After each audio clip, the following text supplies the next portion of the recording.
Chair. Thank you, Mr Lawrence and Ms Elliott, for attending today.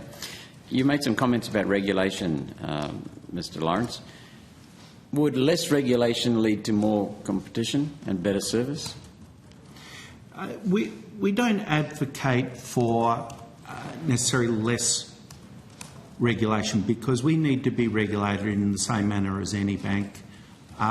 What we ask is that it needs to be targeted at the objective. It needs to take into consideration business models.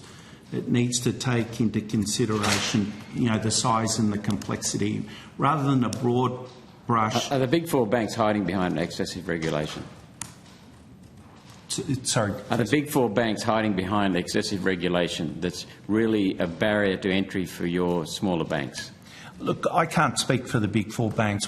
What I can say... I'm asking you for your opinion on the regulation of the big four banks, not to speak for the big four banks. Well, the big four banks are facing the same regulation, but it gets magnified because of their size and their complexity. But they do have more resources to put towards that regulation and compliance. And as I said, if you come back to the size of ours, you only have to go back to October of 2021, and in 1 month we had design and distribution obligations land, we had open banking timelines to be met, we had 3 recommendations of the Royal Commission. Now, if you're a customer-owned bank with 20, 50, 100, 1,000 staff, that's a significant amount of regulation that takes you away from focusing on your customer. So did you see proportionality? Did you see my questioning of the CommBank Chief Executive, Mr Cumin, this morning? Yes, I did. Okay, so I put it to him that the regulations are a barrier to entry for anyone outside the big four banks. My opinion, the complexity of regulation that we have today, it would be deemed to be somewhat of a barrier for new entrants. Thank you. I'll go to your letter which accompanied your submission. Quote, solutions that help, not hurt. 2 policy solutions canvassed by stakeholders, a government-owned bank and a community service obligation, would be anti-competitive interventions detrimental to our sector's ability to provide services for regional communities. On page 10 of your submission you say, quote, the attractiveness of an Australia Post Bank with an explicit government guarantee for customer deposits would almost certainly reduce deposit flows to privately owned banks. Are you aware that all bank deposits of COBA members are already covered by the government's financial claims scheme bank guarantee? Yes, they are covered. Yeah, it says so on your website. Are your words then an acknowledgement that the financial claims scheme is unfunded and never likely to be used?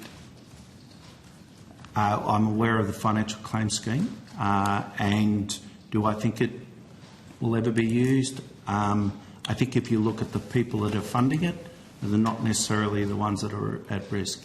It could well be used. Could you explain that a bit more? Well, the funding, and I don't have the list of everyone who is funding the financial claims scheme, but there are organisations that aren't as heavily regulated that could be the recipient of the financial claims scheme guarantee money. Not of the deposit guarantees, if that's what you're referring to. Yeah, not of that. Not of that, because to have a guarantee on deposits, you have to be an authorised deposit-taking institution, yep. And therefore you are fully regulated. Right. Okay. Right. Senator Robertson, have you got one more, maybe? Yeah, one more. One more. Last question. The proposal One Nation has raised is to ask the Future Fund to purchase Suncorp Bank, operate the bank commercially on a modified banking code of practice that guarantees face-to-face service, cash availability and a provision of service guarantee, a code you would be free to use as well. Then Suncorp could expand its services through Bank at Post.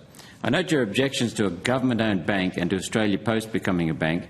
Which, if any, of these objections would relate to the Suncorp proposal that I've just outlined? So we haven't taken a position on the Suncorp merger, if that's your question. No, my proposal for the Suncorp, the Future Fund to purchase Suncorp Bank and operate the bank commercially on a modified banking code of practice. So the question to us is? Have you got any objections to that? I think it's something we would need to consider. Okay. Thanks, Chair. But we do have fantastic banks in Queensland ready to serve the public, so we wouldn't be looking for a government-backed intervention that would be to the detriment of the existing competitive market that does involve customer-owned banks. Thank you. Thank you, Chair. Thanks very much, Senator Roberts.